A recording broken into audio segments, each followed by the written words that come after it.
de pouvoir témoigner parce que ça vient de Dieu, en vérité. Amen. Parce que j'étais là, devant ma chaise, puis je sentais qu'il devait me témoigner, et puis, Seigneur, je dis, si on m'appelle, que ça vient de toi. Alléluia. Peut-être qu'il a dit que j'allais annoncer la parole de Dieu. Au dernier moment, le monde tu m'as dit ça. C'est pour ça que je vois que ça vient de Dieu. Voilà, je sais qu'il y en a beaucoup ici qui connaissent mon témoignage. Je le dis souvent, chaque fois que je viens ici, presque. Et là, peut-être il y a quelques-uns qui ne le connaissent pas. La plupart, ils me connaissent, Seigneur, ils me connaissent bien. Ça veut dire que moi, j'étais quelqu'un, je m'excuse pour les personnes qui passent par le deuil. C'est quelqu'un bon, que je buvais beaucoup, je buvais en grosse quantité. C'est quelqu'un que ma vie c'était de sortir. J'étais presque jamais chez moi. Ça que je gagnais, c'était pour sortir. C'était ma vie. Et ça a duré des années. Malgré que je voyageais un peu partout en France, je voyais des frères, des serviteurs, des réunions. Je croyais, mais voilà, sans plus. Et ça a duré des années. Et le péché me liait, de plus en plus. Je ne m'en passerais pas. Je ne savais pas que le péché c'était une puissance, on ne pouvait pas se défaire.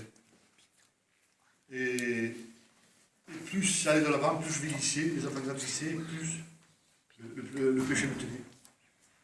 À 15 jours, j'étais chez moi, j'allais me coucher, et là tout d'un coup, j'ai vu quelque chose dans ma caravane, c'était un peu loin. C'était un comme ça, là. On dirait un petit enfant. Moi, je croyais que c'était mon fils. Et quand j'ai vu qu'il s'approchait vers moi, j'ai dit à ma femme, couche le petit, prends le petit, couche-le. Il me dit, mais le petit est en train de dormir. Mais je voyais quand il s'approchait de moi que c'était quelqu'un qui avait du poids. J'ai dit, Seigneur, on dirait une personne. Je dis, c'est pas possible. Et il s'approchait de moi à une distance de là, et j'ai vu que c'était comme un monstre. C'était à faire voir. J'ai eu une peur incroyable. Et ma femme me dit, qu'est-ce qui se passe? J'ai dit, rien. Et j'ai rien dit. Et par la suite, j'ai vu des serviteurs, j'ai expliqué mon cas. Et plus tard, je voyais encore des gens, je voyais des personnes devant moi. Et je commençais à parler avec les serviteurs, ils m'ont dit, c'est à cause du péché.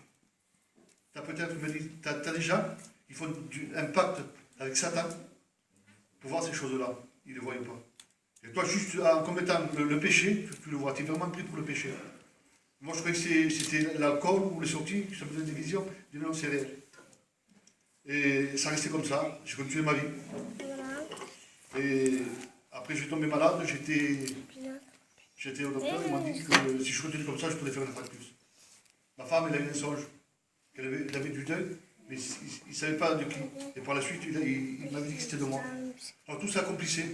J'étais prêt pour aller à l'enfer, en vérité. Et le Seigneur n'a pas peur. Amen. Le Seigneur est venu vers moi.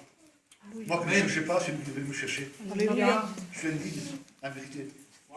Gloire à Dieu. Et là, il a commencé à travailler mon cœur. Il avait des serviteurs chez moi. Ils ont mis des éjecos derrière ma caravane. Et là, tout d'un coup, tout a basculé dans ma vie. Les angoisses devenaient de plus en plus fortes. Et je dis, Seigneur, je ne peux plus vivre comme ça. Je passe pour le plus court. Je me suis tourné vers Dieu. J'ai cherché Dieu de tout mon cœur. En vérité, t'en as quand un jour ils sont convertis. Moi, ça a duré 6 mois. Mais je n'ai pas laissé. Mais le Seigneur, il ne m'a pas laissé. Il m'a délivré de l'alcool, il m'a délivré de toutes choses, de tous les esprits que j'avais. Pour moi, en vérité, l'évangile, je ne peux pas vous l'expliquer. Ça se vit. Que le Seigneur vous le dise. Amen. Que Dieu soit glorifié.